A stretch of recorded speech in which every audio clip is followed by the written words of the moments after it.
네, AWCA 건강 프로젝트 임경아 영양의학 박사님과 함께하고 있습니다. 안녕하세요, 박사님. 안녕하세요. 자, 오늘은 저희가 어떤 것에 대해서 또 배워볼까요? 네, 좀 생소한 분야인지 모르겠는데요. 네, 후성 유전학이라는 겁니다. 후성 유전학. 네. 뭔가 좀 학적인 내용이 나오니까 어려울 것 같은데 어떤 내용인가요? 어떤 내용이냐면요. 우리가 먹는 식품, 네, 그리고 이런 식습관이 우리 유전자에 기록이 됩니다. 그리고 이 정보는 유전자를 바꾸어서 우리 미래까지 네. 건강에 영향을 줄 수 있을 뿐만 아니라 예, 후손 건강에도 영향을 미칠 수가 있습니다. 네, 이를 우리가 이제 영양 후손 유전학, 네, Nutritional Epigenetics라는 이제 연구 분야라는 게 있는데요. 네, 우리가 이제 부모로부터 좋은 유전자를 받을 수도 있고 나쁜 유전자를 받을 수도 있잖아요. 네, 그런데 우리가 뭐 쉽게 이제 설명을 드리면은 쌍둥이 그 실험을 많이 하잖아요. 똑같은 유전자인데 환경에 따라서 질병이 생기기도 하고 건강하게 되기도 하고, 그리고요 꿀벌도요 일벌로 태어나기도 하고 여왕벌로 태어나기도 하는데요. 네, 사실 이 여왕벌이든 일벌이든 똑같이 유전자는 똑같습니다. 네, 똑같은데 그 처음에 이 태어나서 4일 이내에 네, 내가 어떤 거를 먹느냐에 따라서 이 일벌이요 만약에 그냥 꿀을 먹거나 그러면은 그냥 일벌이 되는 거고요. 네, 이 똑같은 벌인데 로얄 젤리를 먹은 그 일벌은요 네. 여왕벌이 됩니다. 오, 그러면 이제 여왕벌하고 일벌의 차이는 어마어마하죠. 그렇죠. 왜냐하면 수명 자체도 굉장히 다르고요. 아, 그리고 임신할 수 있는 차이는 어마어마하게 달라질 수가 있습니다. 네, 이처럼 초기에 어떤 걸 먹느냐가 이게 굉장히 운명을 정할 수도 있어요. 그렇죠. 엄마 아빠의 나쁜 유전자를 가지고 있었지만 이 먹는 음식에 대해서 잘 조절했더니 정상쥐가 태어나는 그 되게 유명한 실험이 있는데요. 네, 이 얘기는 뭐냐면은 내가 지금 현재 나쁜 유전자를 가지고 있다 하더라도 나의 그 유전자는 변하지 않습니다. 아, 그런데 어떻게 이게 질병으로 연관될 수가 있냐면은 쉽게 설명을 해드리면 우리 집에 이렇게 전구가 있어요. 네, 전구가 있는데 이를 불을 켜고 끄고 하는 건 스위치라는 게 필요하잖아요. 네, 그러니까 이 유전자의 질병 유전자를 우리가 스위치를 켜고 끄는 거가 우리 식습관이라든가 먹는 거에 너무나 밀접하게 결정적인 역할을 한다라는 겁니다. 그러니까 내가 이제 부모 탓을 할 필요가 없습니다. 네, 내가 먹는 식습관, 생활습관, 스트레스 이런 것들이 결국 어떤 질병에 대한 스위치를 내가 켜고 끄느냐는 나에 달려있는 건데요. 네. 더 중요한 거는 이 스위치의 그 역할은 아, 나뿐만이 아니라 그 다음 세대, 내 후손에도 영향을 미치기 때문에 여러분들이 오늘 매일매일 드시는 음식을 정말 중요하게 생각하실 이유가 있습니다. 그렇죠. 내 몸 안으로 들어가는 건데 네. 잘 드셔야죠. 네. 네. 그러면은 네. 구체적으로 네. 이제 어떻게 그러면 우리가 이 후성 유전학을 잘 실천하려면 네. 어떻게 해야 되나요? 네, 일단 우리가 늘 이렇게 생활 속에서 건강한 식습관을 생기는 것도 되게 중요하긴 한데요.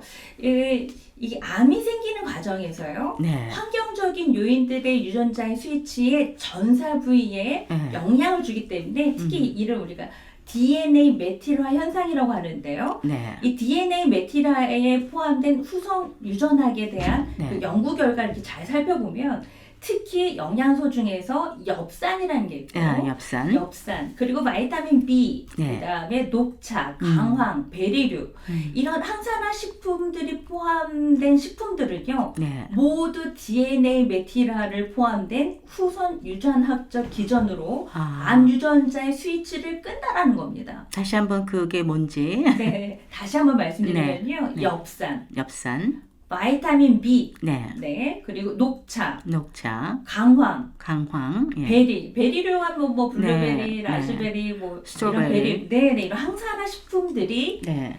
이런 식품들이 모두 DNA 메틸화에 포함된 그런 기전에서 암의 유전자 스위치를 네. 끈다라는 겁니다. 그렇죠. 반대로 우리가 지방이 많은 음식, 그 다음에 암을 발생하는 여러 발암물질들이 있잖아요. 그렇죠. 그런 음식을 먹게 되면은 자연스럽게 이런 암의 유전자를 켜는 그런 습관, 그런 기전으로 변할 수가 있습니다. 네. 그래서 우리가 쉽게 이제 클리닉에서도 대변을 이렇게 잔변 검사를 하는 경우가 있어요. 그래서 거기 유전자를 검사를 해보면 거의 한 50여 가지의 암이라든가 질병 같은 것들을 스크리닝 할 수가 있거든요. 그 얘기는 내가 질병을 일으킬 수 있는 미생물 또는 그런 균종들에 의해서 네. 우리가 어떤 질병이 유발할 수도 있고 또 이를 감소시킬 수 있다라는 겁니다. 그래서 내가 건강한 음식을 먹고 또 이제 음주, 흡연이나 스트레스를 멀리하게 되고 적절한 운동과 수면을 하게 된다면 이런 좋은 유전자, 좋은 건강에 대한 유전자들이 만들어질 것이고 또 그 부분들이 이렇게 발현이 되고 하는 부분들에 영향을 미친다라는 겁니다. 결국은 내가 어떤 질병을 만드는 부분에 스위치를 켜느냐 끄느냐 이 부분은 정말 여러분이 드시고 있는 음식에 달려 있는지도 모르겠습니다. 그렇죠. 네네. 자, 그러면은 우리가 실생활에서 네. 조금 더 구체적으로 네, 많은 연구를 해봤는데요. 네. 이렇게 이제 유전자의 질병을 끌 수 있는 그런 음식들이 뭐가 있을까? 네. 이게 제가 아까 말씀드렸던 야채를 중심으로 한 그 과일, 채소 위주의 식사를 하는 사람의 경우 네. 육류랑 탄수화물이 많은 고열량 식사를 하는 사람들에 비해서 관상동맥 질환의 발생이 왜 위험도도 적었을 뿐만 아니라 여기에 DNA의 전체 저메틸화 네. 이게 메틸화가 많이 되는 부분하고 이게 발현되는 거하고 연관이 있거든요. 그래서 이런 현상이 회복되는 거에 대한 연구 보고가 나와 있습니다. 네. 그러니까는 메틸화 현상이라는 거는 이 메틸기 CH3에 의해서 이 세포가 유전자에 기록되는 방법이라고 볼 수가 있습니다. 네. 그래서 이런 DNA 저메틸화 현상이라고 하는 거는 암이나 이렇게 많은 대사 관련 질환 발생률을 높이는 그 가능성을 보여주는 아주 중요한 지표라고 하겠습니다. 네. 그래서 여러분들이 그냥 지금 평상시 제가 늘 이렇게 과일 채소 많이 드시라, 제철 음식을 드시라는 그런 말씀 많이 하는데요. 이런 보고에 의해서도 보면은 진 녹색 채소류를 많이 먹는 경우에 이런 메틸화 기능이 회복되는 것들이 많은 연구 보고에서 나타나 있습니다. 네. 그래서 제가 말씀드렸었던 엽산이라든가 콜린이라든가 바이타민 B12 그 다음에 이런 부분들을 여러분들이 내가 식생활에서 혹시 적게 섭취하고 있는 건 아닌가?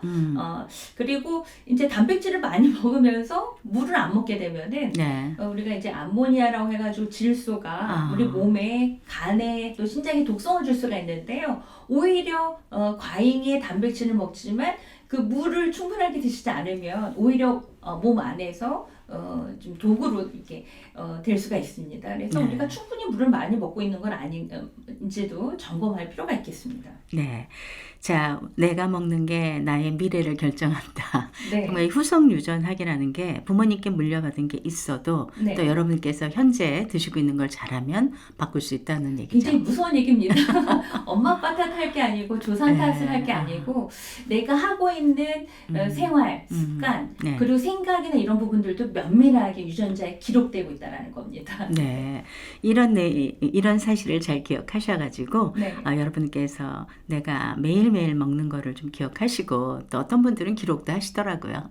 굉장히 중요한 부분이었어요. 네. 우리가 두통을 유발할 때도 네. 두통일지라고 합니다. 내가 어떤 음식을 먹었을 때 이 두통을 유발한지를 꼼꼼하게 기록한다면 그거를 피해가면 굉장히 좋은 그 가이드가 될 수가 있거든요. 네. 그래서 이 사람마다 체질이 다 다르고 네. 어떤 사람들은 약조차도 임상으로 다 증명이 됐지만 어떤 사람한테는 맞고 어떤 사람은 안 맞을 수가 있어요. 그렇죠. 네. 그래서 내가 어떤 음식을 먹고 있고 어떤 음식을 먹었을 때 좋았고 아팠을 때 그거를 면밀하게 기록한다면 네. 여러분들의 건강을 더 똑똑하게 지켜나가실 수 있으리라는 생각이 듭니다. 네, 이렇게 우리가 매일 일기를 쓰듯이 네. 간단하게 메모를 네. 하셔서 내가 먹은 음식에서 문제가 생겼을 때 알아두시면 좋을 것 같습니다.